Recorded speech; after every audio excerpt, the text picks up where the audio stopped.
Welcome to Speak a Dogcast. My name is David Farb, Animal Behavior Specialist, and I'm broadcasting from WOUF Woof Studios in beautiful Palm City, Florida. Thank you so much for joining me again today. If you haven't clicked that subscribe or that follow button, do so right now. New episodes are coming out every single Wednesday, and you're going to want to check them out. Yes, it's been a little while. I know we've had a little break, but regular listeners probably noticed that. I do apologize for it, but tell you what, we're going to talk a little bit about that in some of the segments today. So listen in. You're going to hear what's going on and where we're going. So I have to say, hey, Merry Christmas to everybody.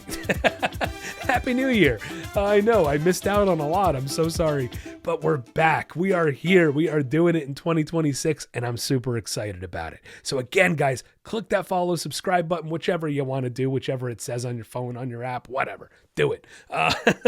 You can also subscribe to my Instagram channel at Speak a Dogcast. Subscribe to my YouTube channel at Speak a Dogcast. We've got episodes coming back out on my YouTube channel weekly now. So if the visual thing, if that's more your thing, go ahead and click that subscribe button on the YouTube channel, as well as we're going to get some new content rolling out soon on YouTube. So get over there, subscribe, and you're going to love it. Click that thumbs up button if you love what you're seeing. Hey, if you love the podcast, guys, my podcast listeners, be sure you scroll down, give me that 5-star rating, leave me a review. I would really appreciate it. So yes, guys, we're back. We're back. Here we are. We got the podcast going, and on today's show, let's train some dogs. That's our first segment. We're going to talk a little bit about what it takes. Not a lot of it, because if I did a lot of it, we'd be here for 3 hours. But we're going to talk a little bit about what it takes to get your dog trained, some of those basics, and then even a little more. Then we have a segment called A Little About Me. It's been a little while. I want to give you guys a little bit of background information on where I come from, my experience, my knowledge. And of course, the internet, it's the internet. There's all kinds of crap out there. There's good information. There's bad information. And I want you guys to know when you're listening to this podcast, where your information's coming from, what my experience is, what my knowledge is over the years, and know that you can trust the advice that I'm giving you. So have a listen, as well as I've had a lot of new subscribers all around the world I've been seeing in the past few months. Even without episodes coming out, that's amazing, guys. Thank you to all my new listeners, my new subscribers. So it's really phenomenal. Feel like I kind of need to do a little bit of a reintroduction for all my new listeners. So there it is. Then we have the History of Animal Mascots 101 featuring Indiana University. Yes, we featured them before, but we're doing it again because, of course, they won that national championship and they deserve it. Congratulations to them and to the Hoosiers. Yes. Now we're not going to have the listener Q&A this week, but we will be back with it next week. So, of course, guys, if you have dog training questions, animal training questions, any kind of questions about animals or dogs at all, be sure you send it my way. You can email me, questions@speakadogcast.com, or feel free to message me on social media. Your question could get featured on the show. Now, before we get going with today's show, got to give you that trivia question. And today's trivia question is going to be, what animal plants the most trees? Yes, what animal plants the most trees? I'll give you the answer to that question somewhere in today's show, so be sure you stick around, sit, stay, and enjoy the podcast.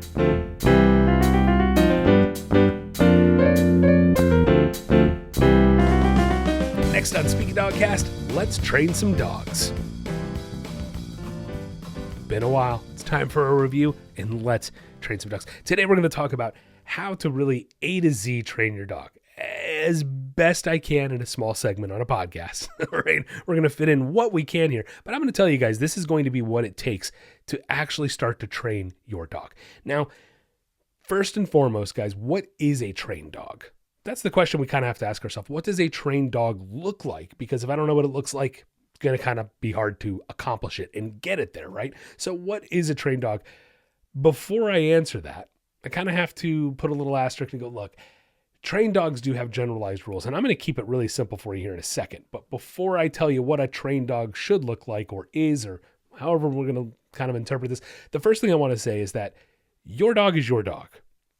Right? You know that, duh. But you guys are going to make the rules for your dogs.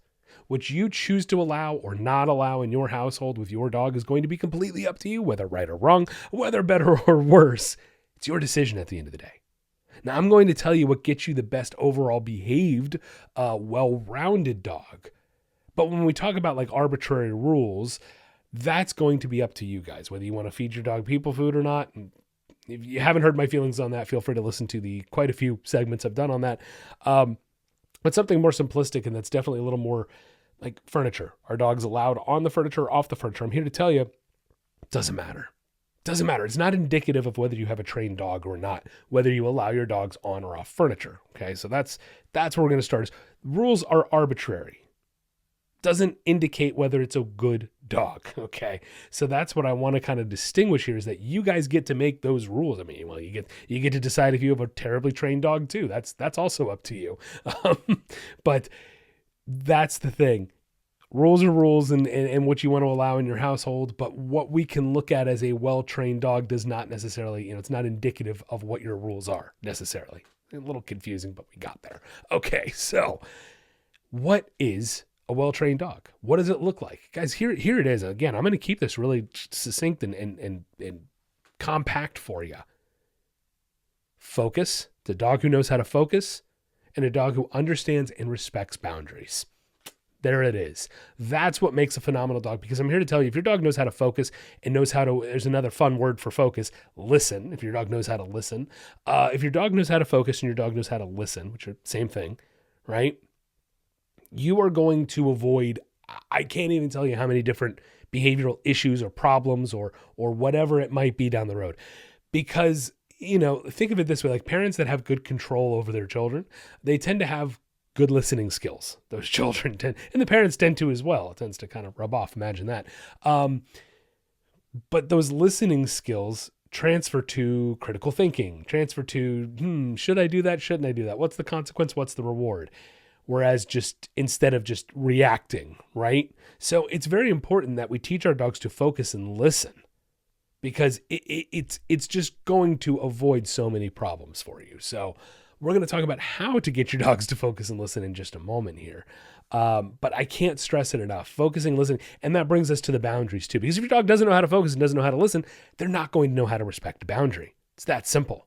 So we have to have some level of boundaries and rules in our household, even with a dog, yes, absolutely. Or it's just going to be a free-for-all. It's that simple. Your dog is just going to keep pushing and not stop. It's kind of in their nature, and it's what predators do. They push and exploit until someone says, or until something says, hey, here's this line and we're going to stop. Okay. Consequence is actually how we look at that. So let's get to it, guys. How do we create this focus?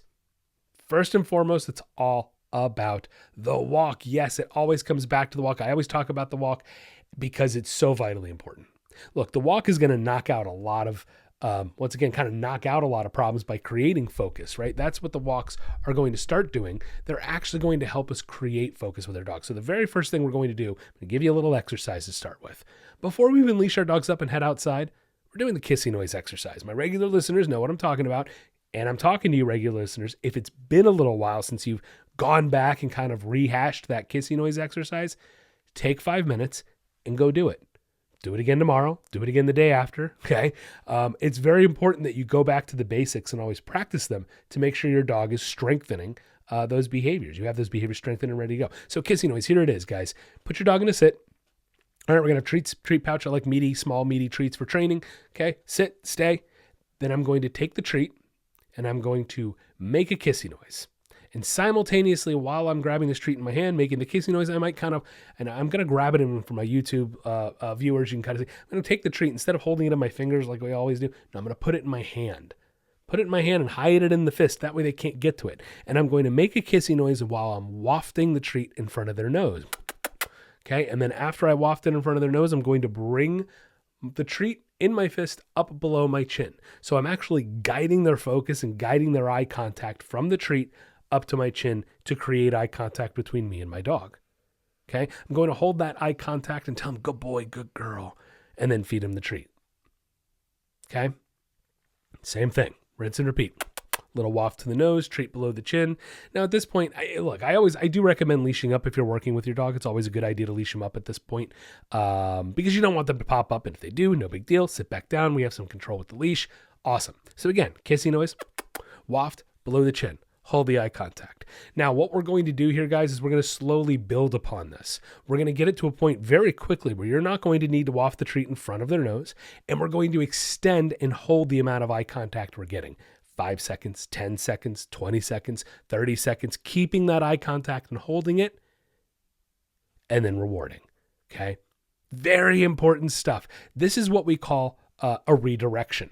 Now, redirection by definition, it's pretty much what it sounds like. It's either a physical or mental means to regain your dog's focus. Okay, calling their name, kissy noise, maybe even a little tap on the shoulder sometimes, right? That's a physical means. Little small collar corrections, little nudges with the collar, if you will. That's a physical redirection. Kissy noise is going to be mental and auditory, and it allows us to gain focus back with their dog. Reason I like kissy noise, and you can say kissy noise with their name, by the way. I hadn't mentioned that. You can say kissy noise, Fluffy, right? Call their name Fluffy, all right? Pair it with the name, because what you're going to discover is this is going to become very powerful. The reason I like the kissy noise is, number one, guys, they hear us talking all the time. They hear this noise all the time. It's white noise to them. They hear their name all the time. I like something high-pitched. They know to cue into high-pitched noises. It's a natural instinctual response, right? They cue into the high-pitched noise. It cuts through everything. They hear it. They know to look up and focus. Very important exercise, guys. This is the number one way we start creating focus. Then, again, taking the next step. I'm not going to go step by step on the walks today, but let's just say we're kind of going to fast forward. I'm leashing up my dog. We go outside, and my dog starts getting a little distracted maybe. Kissy noise, redirect that focus, control the focus, reward, and keep walking. Okay? The whole idea is I want to be able to redirect behaviors before they accelerate to something unmanageable. Before my dog starts pulling and 6 feet out in front of me, we're going to be hitting it with a kissy noise and redirecting our dog's focus away from whatever they're getting distracted by. Okay, that's the most basic way we're going to work on teaching our dog to keep focus on us and be able to redirect away from distractions and know how to not overreact. Okay, so there's our most basic building block to creating a good dog, is creating that focus. Okay, if I want to take it a step further, I'll give you one more here. If we're going to take it a step further out on the walks, I might start kissy noise and turn and walk the other way, teaching, really redirecting that focus, doing kind of 180 degrees from whatever they were starting to get focused on, turning, kissing, redirecting, kissy noise, redirecting, calling their name, and getting them back with me. I love that I just turned away and there's my adorable dog behind me, completely passed out. That's Riker. He looks very comfortable, doesn't he? Yes, he does. You can't see him when I'm turned at the camera, but I turn away. There he is.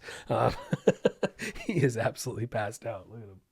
Love it. He looks comfy in his beanbag chair behind me. Anyway, yeah, good time for a plug. Hey, if you haven't checked out my YouTube channel, go subscribe. Go click that subscribe. Give me the thumbs up. We're going to keep putting some videos up there. And of course, we're back now with the episodes up there. So it's fantastic. Go check it out. Go subscribe. All right. So let's see if I can stay on track. Let's see if I can stay focused, huh? All right, here we go. So like I said, guys, utilize some turns, utilize some movement to start teaching your dog to follow you on leash. This also starts creating a follow the leader mechanism, if you will, on the walks. So your dog starts understanding how to follow you on leash, not pull on leash, stay with you. Anytime they go to get ahead of you, you can kissy noise, redirect, and turn. Don't even have to use a kissy noise necessarily. You can just utilize the leash at that point, okay? That brings us to our next point, tools. Right, the actual walking, leashing, training tools. Tools are very important, guys, and it's very important that you choose the correct tools. You don't want to be hitting your head against a wall because you're using this magical no-pull harness, but your dog is still pulling, because harnesses are not designed to get a dog to stop pulling. I won't jump on that soapbox today. Let's talk about what we need, guys. We need a 6-foot leash. 6-foot leash, no longer, no shorter, a nice nylon or leather, regular old school leash, nothing fancy schmancy, no extendable. No, I just cursed. I'm going to have to bleep that. No stretchy stuff. Sorry about that. And all right. So make sure that you're utilizing the correct leash. You're also going to want to get a martingale collar, Martingale, martingale. It's going to be 2/3 nylon cloth, 1/3 chain. Okay, what's going to happen is that chain actually creates a circle around the nylon, so when you pull on the chain, the nylon part of the collar constricts around your dog. Okay, very important that you understand how to utilize a martingale collar. From there, really quick, we can use a choke collar or a prong collar, but I don't really recommend those for most people, guys. Majority of you out there, and I'm talking like 90-something% of you, are only ever going to need a martingale collar. Super important that you don't overdo it, and I'd rather you start with less. Less is more in this case, guys. Do not overdo your corrections. Do not overdo your collars. This is very important to creating a well-balanced, well-trained dog. Okay, we're spending a little time on this leash and collar and basic stuff because this is important on how we get a good dog. All right, so martingale collar, be empowered to use it correctly, guys. We want to use pop corrections. And it's the same, for that matter, it's the same thing with a choke collar or a prong collar. Again, I really don't recommend using those unless you're working with a professional and you know what you're doing. But the martingale collar is a lot more forgiving, and that's why I really like it. Anyway, so we're going to make pop corrections anytime our dog does something bad. This goes on to the bound. Now we've moved on to the boundaries side of the talk, right? Okay, we talked about focus and all that stuff. Well, David, what happens when my dog just won't focus, just won't listen? How do we create the good dog if the good dog isn't just showing up? Very important question here, guys. And this is why there is, by the way, side note, this is why there's no such thing as positive reinforcement only training, because you can't just magically make every dog on the planet behave by throwing treats at them. It's not the way the science works. It's not the way the psychology works. We'll talk about that a different day soon. We need to review our Psych 101 concepts again, but we'll get there. So anyway, getting back to it, the martingale collar is going to work by, what we're doing is we're mimicking the way dogs naturally correct each other. It's going to work by creating a nip. The whole concept of these constricting collars is to actually mimic a nip. So we're going to pop and release them, pop and release them. We're going to be making pop corrections, not pull corrections. I hope that makes sense for you guys.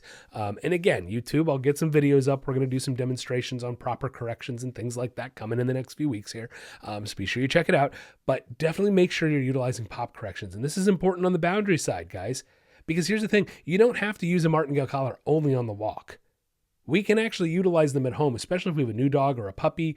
We can keep the collar on them as long as they're monitored, and maybe even leash them up too and just let them drag a leash around if they don't have their boundaries. Look, I had a dog, I've had quite a few dogs that have done this, but somewhat recently, probably about a year ago, but it would get very, very, very super excited and start running around the house and jumping all over the couches and ping-ponging off everything, man. And, they would say, well, we can't catch him. We can't. And I go, well, you don't want to chase him because you're giving him exactly what he wants. You're not actually providing the boundary. You're reinforcing the behavior. So here's what we did. We let him drag a leash around. That did it. Took care of it. We were able to grab the leash, redirect and correct the behavior, provide the boundary, and show him, hey, this is unacceptable. Once he calms down, we give him a treat. We give him affection. We tell him, good boy. Okay. Now that's the nutshell version of it. Of course, there's a lot of little in-between things we have to do to get that. But again, utilizing a martingale collar at more than just on a walk, we could utilize it when we're just hanging out at home. We can utilize it when someone comes to the front door. What we need to create is rules, boundaries, and structure first, guys. This is what creates a well-rounded dog and what creates a dog to listen. Once again, boundaries, it's sort of like one and the same. You know what I mean? Like focus and listening create boundaries, and boundaries create focus and listening. It goes hand in hand. Good parents out there know what I'm talking about. Notice I said good parents. Sorry, but truth bomb. Truth hurts. Tell me there's not a lot of bad parenting out there. Oh, wait, we can't. Okay. Sorry. No, I'm not. No, why are you apologizing? You're not sorry. So again, guys, look, this is what it takes to create a good dog. All right. So now we're on to the next step. What about all the in-between stuff? Like, okay, great, David. We've got the leash. We've got the collar. We're working on walks. We're teaching structure. We're teaching our dogs to focus the kissing noise exercise. Let's throw in, we're working on some commands because you should be. Commands are a wonderful way to teach boundaries and structure and focus. Okay. A sit, a lie down, a leave it, a drop it, a go to your spot, a release word. If these words, if some of these commands you're unsure, it's a little foreign to you, once again, guys, go back, check out. I've got so many great segments on literally how to teach all of those commands, what those commands mean, all kinds of good stuff. But you'll notice what all of these things continue to mean. Focus, rules, structure, boundaries. That's what all of this stuff equals. It's not to say I don't want my dogs to have fun. It's not to say I don't want my dogs to go run around outside and have a good time. That's not it, guys. That's not what I'm saying. But what I am saying is when it's time to go have fun, I want to say, hey, go have fun. And they go do it. They listen. They focus. There's a boundary. When I say it's time to stop playing and you need to come inside, focus, listening, boundaries, right? That's the thing. I want my dogs to be dogs. But when it's time to stop and come in, you need to come in. When it's time to come toward me because there's a potential safety problem, there's a car coming in out, they need to listen. There needs to be a boundary. Okay? So this is what it takes to create a well-trained dog. It starts with the focus. It starts with walks. It starts with leash work. We graduate from there by utilizing commands and teaching our dog all these different things and what they mean. Okay? Then we have to teach our dog the in-between stuff, and that's what I wanted to kind of get to, because this is the more subtle stuff. This is more subtle of, what does it look like in between to create the good dog? When we're just sitting at home, David, is there anything I could be doing? Yes, there is. I think I brushed over to the beginning of the segment, maybe talking about demanding, commanding dog, demanding dogs, anxiety, right? We don't want those things. So you have to ask yourself, does your dog demand dinner? Well, David, it's 5:00. He eats at 5:00 every day. No, that's a demanding, controlling behavior. And that's not what a well-balanced, well-trained dog does. It's one thing if it's 3 hours past my normal feeding time. Oh my God, I forgot to feed him. And they come over and tell you different things. And look, it's very different from a dog telling versus demanding. Some of y'all know what I'm talking about. I'll give you an example. My dogs are allowed on the furniture in my house. Totally cool. But if I'm sitting on the couch and I'm enjoying myself and they don't just come and jump on me and invade my space, do they? No, they walk over to the couch and they stand there and look at me. They don't bark. They don't whine. They don't say anything. They're not controlling at me. They just kind of look at me and ask very nicely. And then I say, yep, come up. And I give them permission. And then they come up and they lay next to me. That level of control, that level of boundaries, that's the in-between stuff. So if your dog does jump on you, this is why it's good to have the collar on, guys. Be empowered. Grab that collar, make a correction, get them off the couch and tell them no. You have to correct behaviors you don't like in order to create a well-trained dog. I'm here to tell you it, guys. You've got to, scary word, discipline your dogs. Discipline doesn't have to be horrible. I mean, you heard me. I just made a little collar correction and told them no. There's nothing wrong with that. That's what dogs understand. And from my perspective, guys, I always want to treat a dog like a dog. I want to be able to communicate and bridge that communication gap the best I can. And the best way to do that is to talk to them and speak in their language, which is touch, which is corrections, which is control, boundaries. Give me an animal on this planet that does not have rules, structure, and boundaries. There's no such thing. Down to everything from gorillas and lions, there's hierarchies and boundaries and rules, everything from the great predators all the way down to the tiniest ant on this planet. Every animal has structure, rules, and boundaries. And they don't learn them and start following them by some magical wand getting waved or treats getting thrown at them. This is the honest truth of dog training, guys. People don't like to hear, well, I don't want to be mean. You don't have to be mean to provide boundaries. I mean, come on, guys. Come on. Like, where's our chutzpah anymore, Like, come on. These guys crave it. Look at you. Do you see, if you're watching again, do you see my dog behind me? Do you know why? Listen, I'll be honest. I golfed today. I went and golfed and enjoyed myself today, but not before I walked and exercised my dogs. Not before I gave them playtime with their buddies. Not before I did the exercise, exercise first and then the affection later. This is the result right here. I got to go have a wonderful day and enjoy myself today. And this is the end result behind me because I did what needed to be done and fulfilled him in a way that he appreciates and understands. Because why? He's a dog. And I treat them like dogs. And I get the best results that way. So if you truly want to get out there, you truly want to train your dog, guys, it starts with understanding what they need first. Rules, structure, boundaries, and the affection. Notice I started with a focus exercise, leash exercise.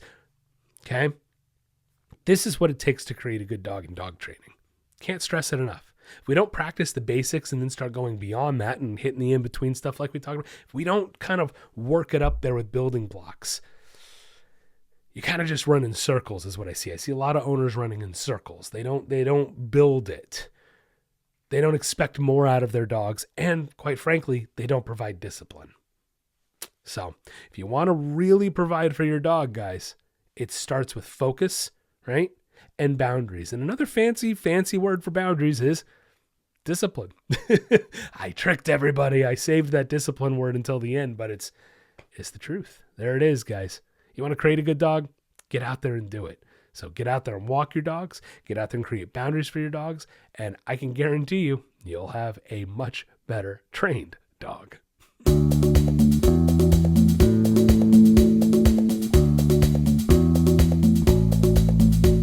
Are you tired of your dog barking all the time? Or maybe you want them to stop jumping on people when they come over? Or does your dog take you for a walk instead of the other way around? Well, we can help. At the Nature of Training and Speak a Dogcast, we are committed to improving the relationships and lives people have with their pets. No matter what behavioral issue you are experiencing, from an unruly puppy to more severe issues, we can help. Our virtual training programs are catered to you and your pet and create a training plan that gets results. For more information, you can check out our website at www.thenatureoftraining.com or find us on Facebook or Instagram at Speak a Dogcast. With the ability to connect, teach, and train with pet owners around the world, together we can make a better home for our furry friends. The Nature of Training and Speak a Dogcast, helping you achieve success with your pet.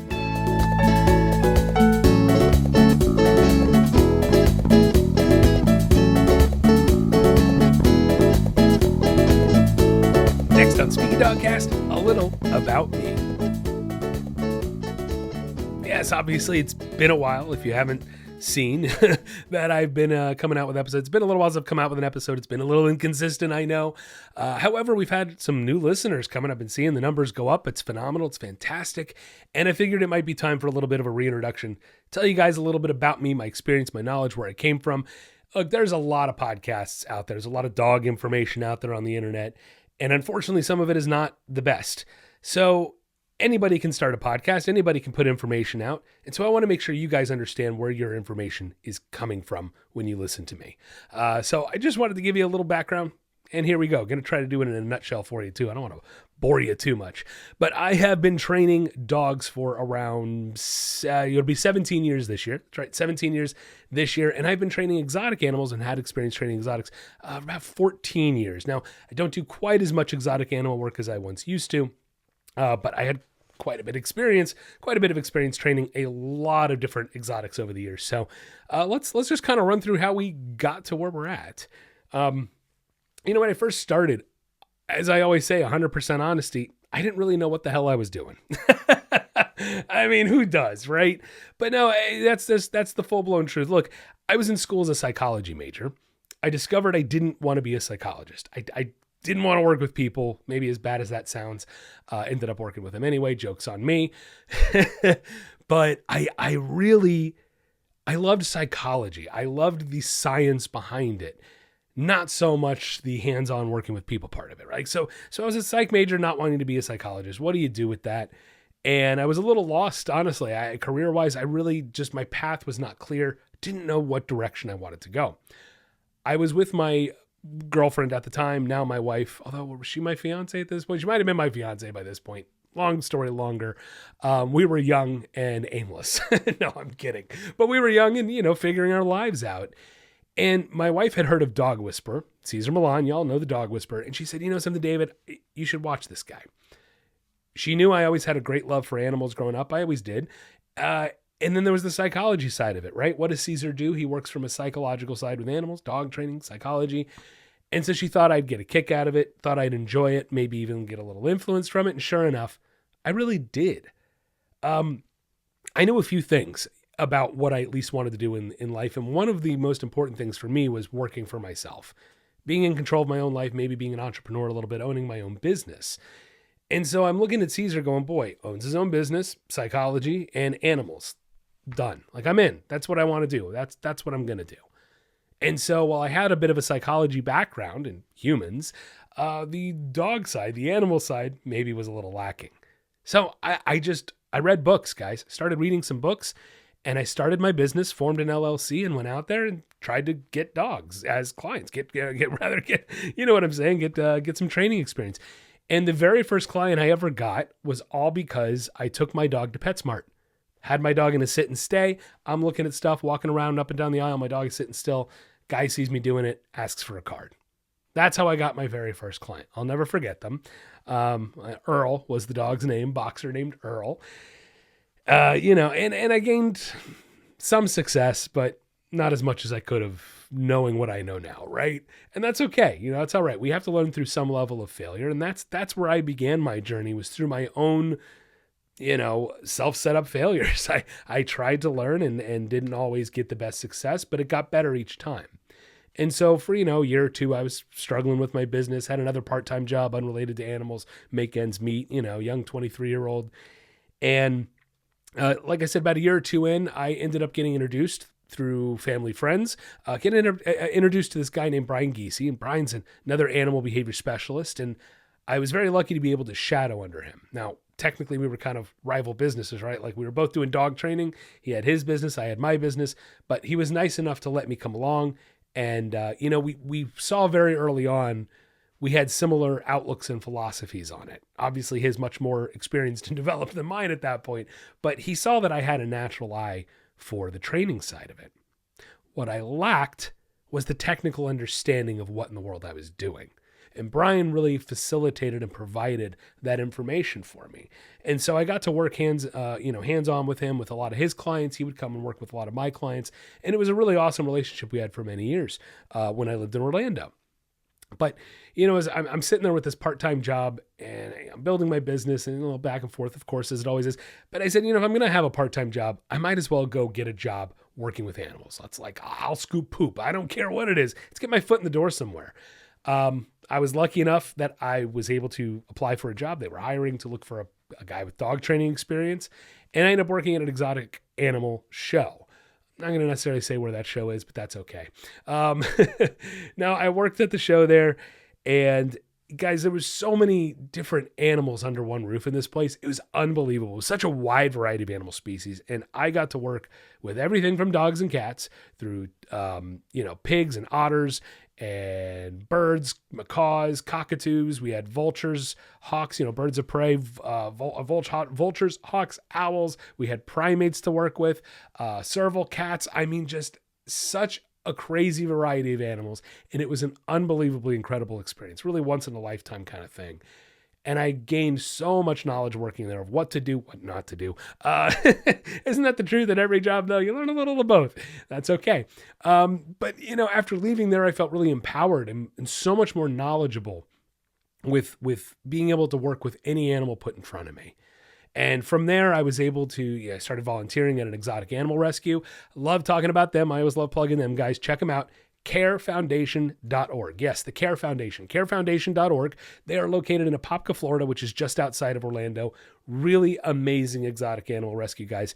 They take in animals from any and every circumstance you could ever imagine, whether it's confiscated, illegal pet trade, animals retired from unfortunate situations, people that just got pets that they shouldn't have because they're just in over their head.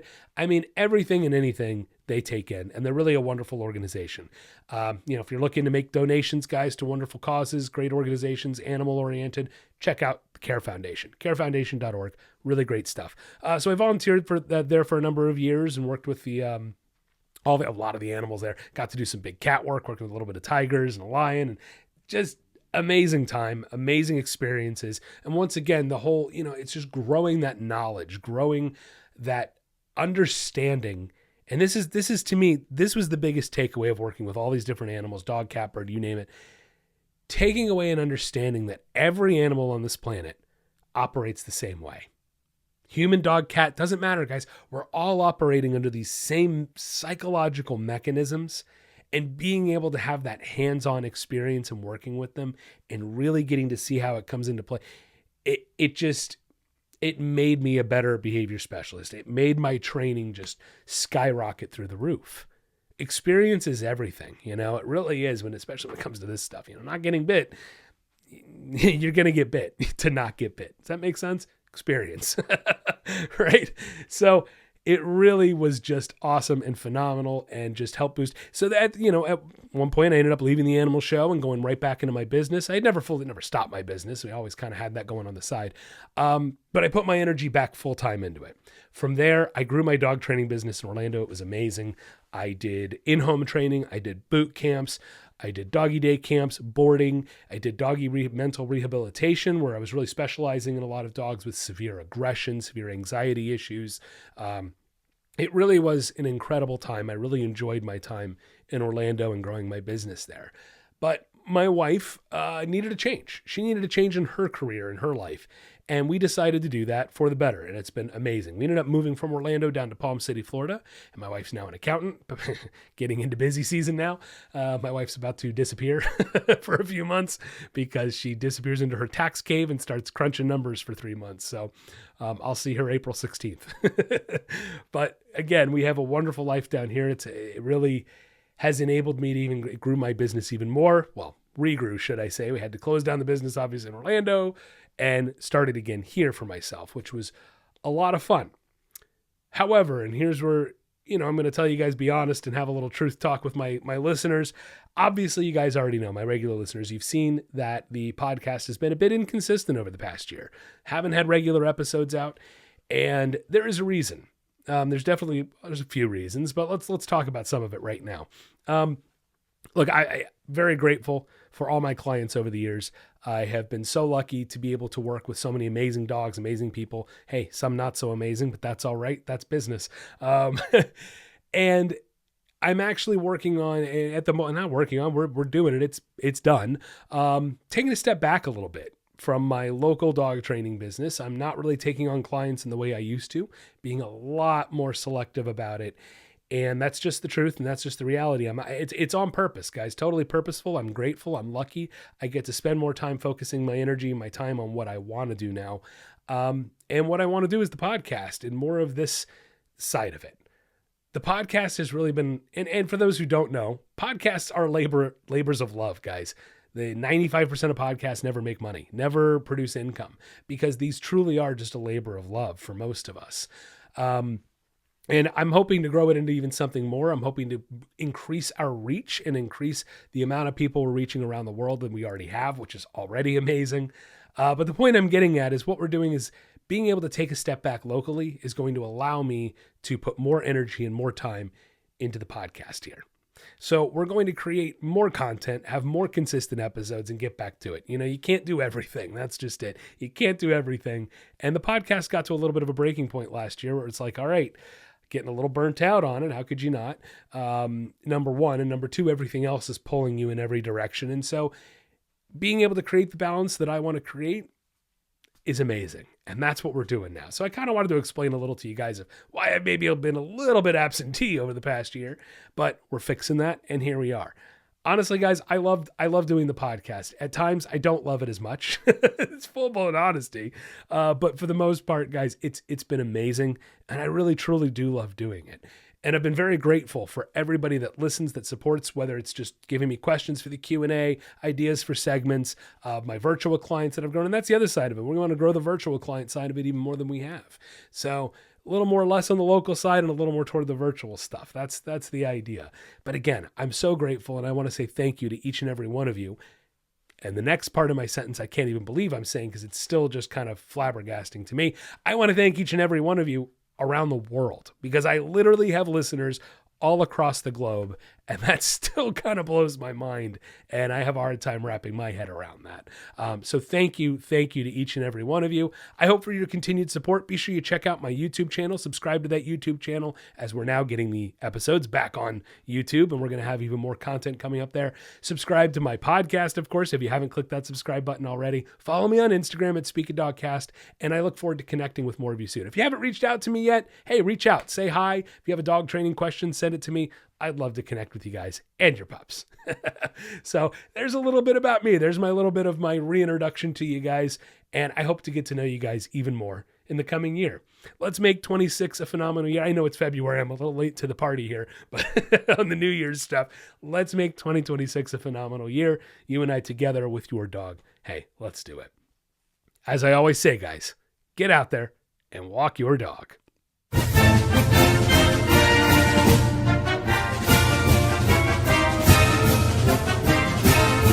Next on Speak a Dogcast, it's the History of Animal Mascots 101. Today, we're going to be talking about Indiana University. Now, yeah, so we've already talked about Indiana University before. It's been a little while. It hasn't been that long. However, in light of their recent national championship, I figured it was only appropriate to honor them a bit, yes, and talk about them on this segment.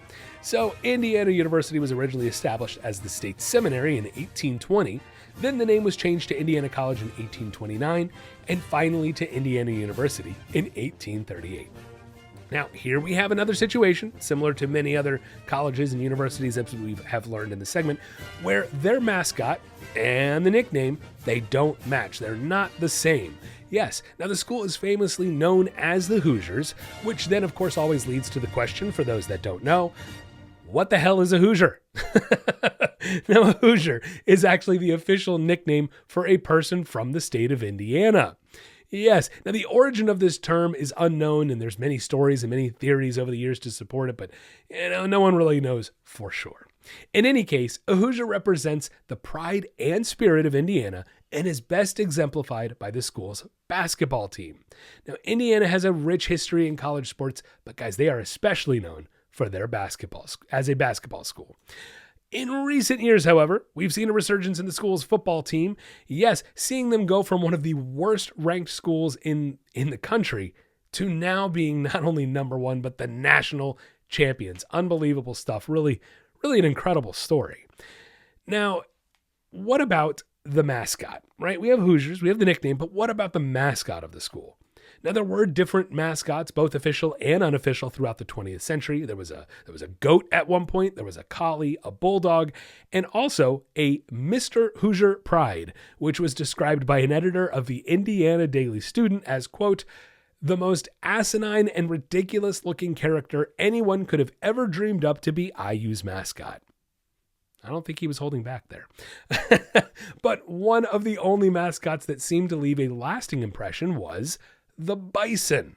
Yes, and in October of 1965, the school actually officially designated the bison as the mascot, and then creating the first costumed version of the mascot on November 20th, 1965. However, the bison seemed to only stick around for a couple years, about 5 years. And then there was more sporadic use of a bison, where they had sort of a black silhouette of a bison behind the IU trident being used, and that was used on the football helmets throughout the 80s and 90s. But last year, 2 years ago, in 2024, the Indiana University student government put it to a vote to reaffirm the bison as the official mascot of the school. Going one step further, they actually asked the athletic department to head up the initiative to design and reintroduce the bison costume as the mascot. So on August 30th of 2025, after nearly 60 years since the bison made its original appearance, Indiana University unveiled Hoosier the Bison as the new mascot for Indiana University. The answer to today's trivia question, what animal plants the most trees? It's the squirrel. Yes, squirrels are actually believed to plant thousands, if not even millions of trees around the world every single year. That'll wrap up the podcast today. Thank you so much for listening in. If you haven't clicked that subscribe or that follow button, do so right now. New episodes coming out every single Wednesday, and you're going to want to check them out. You can also follow me on Instagram at Speaking Dogcast. Be sure you subscribe to my YouTube channel at Speaking Dogcast and become a patron of the show today at patreon.com/Speaking Dogcast. Don't forget, guys, if you love the show, if you love what you're hearing, do me a favor and scroll on down, click that 5-star rating, or leave me a review. Click that thumbs up button, and I would really appreciate it. I want to thank my patrons, my pup supporter Scott Zane, and my dog friend Maureen Crossan. Have a wonderful week, and don't forget to get out there and walk your dog.